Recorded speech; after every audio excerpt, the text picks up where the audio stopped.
This week on TGC News, gun news, new guns, and guns.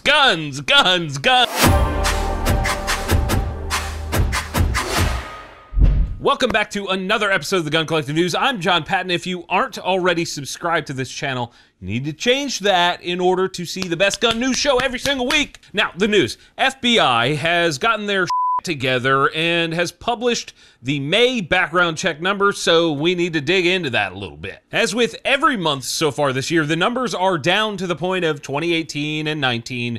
Again, we saw 2.1 million background checks in the month of May, bringing the total for the year up to 11.8 million checks. What's interesting is that we are not seeing the massive fluctuation that we've seen in prior election time frames. There are more gun owners now than ever before, and people seem to be tired of the BS from politicians. They just don't buy into it. The fear-mongering is not working as well. Now, as per usual, this is not a one-to-one ratio for guns sold, but rather a trend indicator.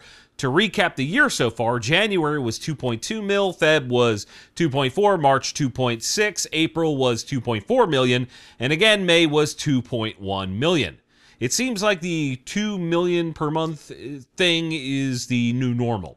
Moving on from there, some accessory news. Vortex has released a new red dot as part of their Defender lineup. It's called the Defender XL, and it's the big boy of the group. You can get it in either a 5 MOA or 8 MOA dot reticle, and this one shares its footprint with the Delta Point Pro. When I asked Vortex why they chose that footprint, they said it was a combination of sort of market standardization and this particular footprint allowing for certain geometries that they were after. As with the rest of the Defender line, this has a big old textured face for smashing the optic into things. There's also a polymer insert on the top that they say helps absorb shock. I've had one of these for a little bit, and you'll see it on an upcoming Bull Armory review. So far, it's not a piece of shit. MSRP is the highest of the Defender line at $599. Hornady has a new line of safes called Mobilis. They call them modular because the insides of these things are aligned with their version of pegboard, aka the square lock system. There are 3 available sizes: regular, double door, and the double door XL or Max. Prices range from $2,900-ish up to $6,400-ish. They have power inside, and being that they're modular, you can set them up however you want. These are rated for 1 hour at 2,300 degrees for fires. Shipping is $375 for the small one and goes up to $735 for the biggest one. And they don't say whether or not you're going to get help setting it up, so I doubt that's true. These are not cheap, but they could be decent overall. Most safes are a huge pain in the ass, and the amount of guns that they say they will hold is never true. I'm curious to see if you guys would buy something like this. Let me know down in the comments. While you're thinking about that, have a look at this week's cool stuff from our sponsor, Wooks. The new Gladiator from Wooks is the way to take your Mossberg shotgun from this to this. The stock and forend are both made from American walnut and feature nice texturing all around to get that extra grip. The forend also has M-lock slots, while the rear end can be had in either a full stock or a bird's head style grip. And it's now available for the Remington 870 platform. To go from yawn to whoa, head over to wooksstore.com and use TGC10 at checkout.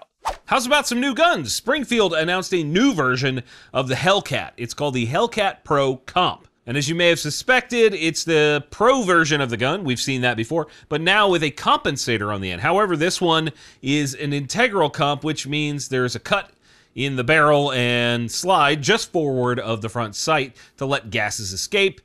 You know, it's kind of like a little mini muzzle brake. You guys, you know that, but I don't have to explain this. The gun comes with night sights, a 15-round flush mag, 17-round extendo, and is cut for an optic. The barrel is 3.7 inches for those wondering. Now, Springfield is still selling the RDP model, which has an external threaded-on compensator, but I think this integral setup has a slightly larger frame, so it's kind of 2 ways of accomplishing the same thing, I think. MSRP on the new Pro Comp is $699. SIG is in the news this week with another one from their Custom Works division. It's the P320 M17 ceremonial gun. Long story shorter, this has a high-polished DLC coating on both the aluminum frame and slide, and a nice walnut grip panel from Hogue. It comes with an Opticut 4.7-inch barrel, as well as one 17-round and two 21-round magazines. And since SIG doesn't list a price, we're just going to make it up. This gun has an MSRP of 25 Kel-Tec P17s. It's weird that SIG is so obsessed with Kel-Tec, right? We need to keep that. We need to just troll SIG and just say that forever. Moving on from there, Next Level Armament has a new version of their Phoenix rifle in 6 ARC. Their website provides very little in the ways of actual specs, but we do know from the picture that it comes with B5 furniture, a billet ambi receiver set, M-LOK handguard that appears to be like a 15-inch setup, and it also features a Helix 6 carbon-wrapped barrel. They say it's full ambi, but there's no images to show that sort of system. And there's also what appears to be a 2-chamber break on the barrel. And here's the kicker. The MSRP on this thing is $3,060.